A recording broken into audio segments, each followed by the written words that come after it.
सध्या मुस्लिम धर्मियांचा पवित्र रमजान महिना सुरू आहे। या महिन्यात मुस्लिम बांधव रोजा म्हणजेच उपवास करतात।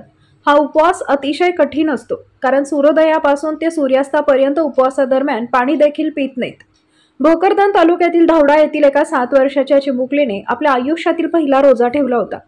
कुलसुम खान जुनैद खान पठाण असं त्या मुलीचं नाव असून आपल्या आयुष्यातील पहिला रोजा पूर्ण करण्याबद्दल समाज बांधव नातेवाईक यांच्याकडून तिचे कौतुक होत असून तिला दुआ दिलं जात आहे। शिवशाही न्यूज प्रतिनिधी मजहर खान पठाण, भोकरदन। ताज्या घडामोडी जाणून घेण्यासाठी शिवशाही न्यूज यूट्यूब चॅनलला सबस्क्राइब करा। आपण हा व्हिडिओ फेसबुकवर पाहत असाल तर फेसबुक पेज फॉलो करा आणि शिवशाही news.com या आपल्या वेबसाईटलाही भेट द्या।